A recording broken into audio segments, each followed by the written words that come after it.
Hi, everybody, and welcome back to another chapter of Sri Nisargadatta Maharaj's I Am That. And today we will be looking at chapter 34. And I've already started, so I'm about midway down here. A lot of discussion, a lot of back and forth, questions and answers in this chapter. So I usually look for the meat of the chapter, the essence of the chapter. I try to look for a nice paragraph that really sums it up. And this is what I have found. I am striving. I am striving. Striving, too, is a form of restlessness. So what remains? The self does not need to be put to rest. The self is peace itself, not at peace, but peace itself. Only the mind, the monkey mind, is restless. All it knows is restlessness, with its many modes and grades. The pleasant are considered superior, and the painful are discounted.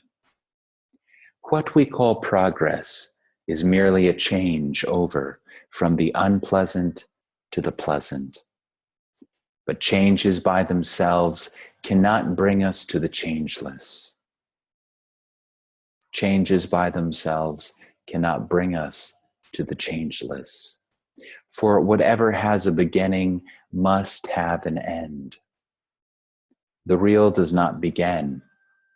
It only reveals itself as beginningless and endless, all-pervading, all-powerful, immovable prime mover, timelessly changeless.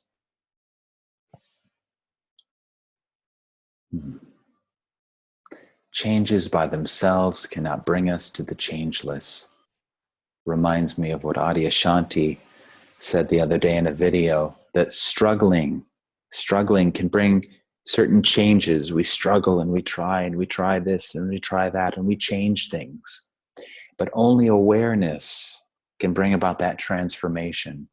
Only awareness and awareness of awareness, I would say, can really bring us to the changeless, because awareness is the changeless. Awareness doesn't change. Everything else has birth, death, beginning, ending. Every experience, every thought, every feeling, every experience, every sensation has a beginning, a middle, and an end. And this is the content of consciousness, always changing.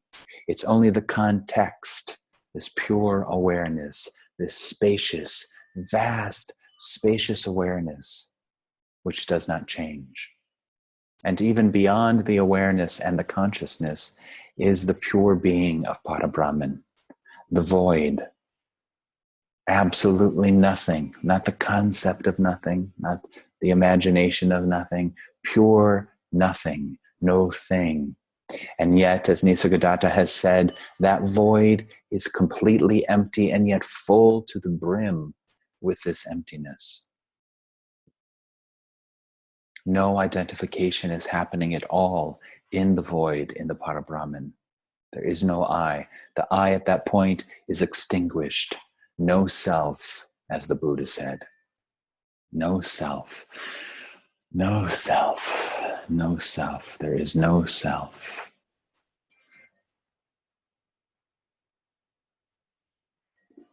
People often ask, spiritual practice, should we practice? And the question isn't about should we or shouldn't we. It's about the identification. If you're practicing spirituality as a person, I'm a separate person trying to get from point A to point B, there will always be this duality, this misunderstanding. So this is not just a mental thing. It's not that Nisargadatta says, you are not a person. We say, oh, okay, I'm not a person. I'm not this imagined self, this conceptual self. It's not that we perceive that intellectually. We understand it, and then it just, it goes away. As Tony Parsons says, this contraction of energy, it doesn't just necessarily expand into nothingness. But at least at that point, we have a greater understanding of what is and what isn't, what's true and what's false. So no longer are we here at point A trying to get to point B. We realize there is no point B. And more than that, we realize there is no point A. There's no point A. There's nothing. There's nothing. This is nothing appearing as everything. This is the absolute appearing as the relative. Not two things, one thing with two, dare I say, expressions, two natures, but only one nature. It just is what it is. The absolute appearing as the relative, nothing appearing as everything. And that one constant is the awake aliveness, the awake awareness, the awake presence, the awake being. Consciousness becomes conscious of itself. Awareness becomes aware of itself. There's no longer a confusion. The formlessness no longer is identifying with the form of the body. There's no longer confusion or delusion. Clarity arises. The truth is seen like the sun rising in the early morning.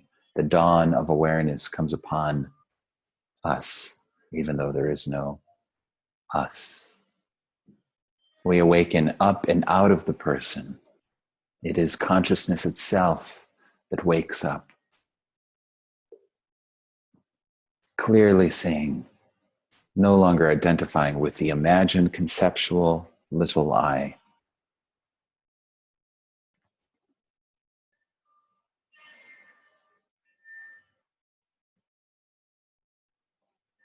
And we see it, and then we really see it, and then we see it even more deeply.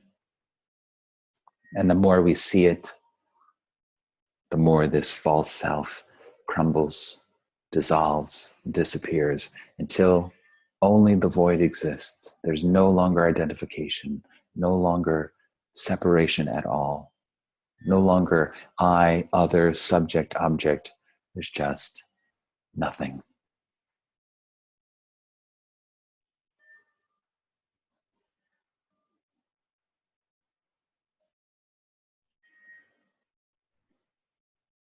That is a full stop. The mind stops. It's not controlled. It's not forced to stop. The mind, in a sense, the abstract conceptual mind that we don't need, it disappears, or it loses its power. It goes back to becoming a tool instead of a master. The functional mind, which is great, it helps us to do our work throughout the day. But that which has been causing so much trouble and havoc and suffering, as Buddha said, the image maker. I have seen you, image maker, you shall make no more, you shall build no more.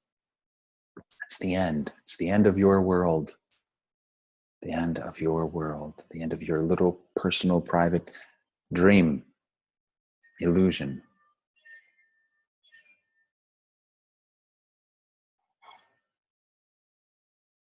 And when that me collapses and that energetic contraction expands, you realize the me never was really a thing. It sure seemed like it, but it never was an actual real thing. It was more of a process that was happening. The brain creates a sense of self. It's a process. It's a verb.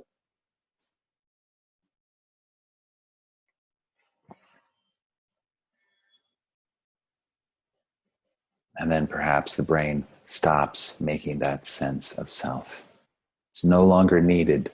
The body's still functional.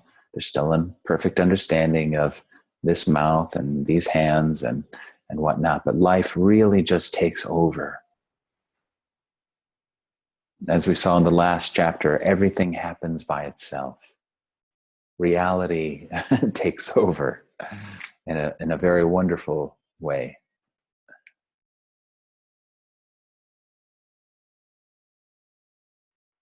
And we live from the heart. Words can never say it well, but there's no we, but that which we are lives from the heart. It resides, it remains in the heart. And life just becomes that pulsation, the expression of the one.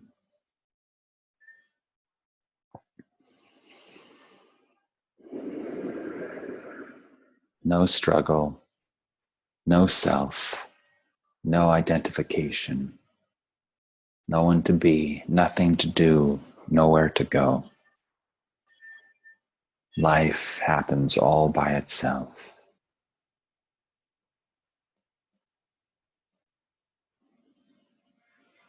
Thank you, Nisargadatta Maharaj. Thank you, everybody. See you again for another chapter. Om Shanti, Shanti, Shanti. Thank you.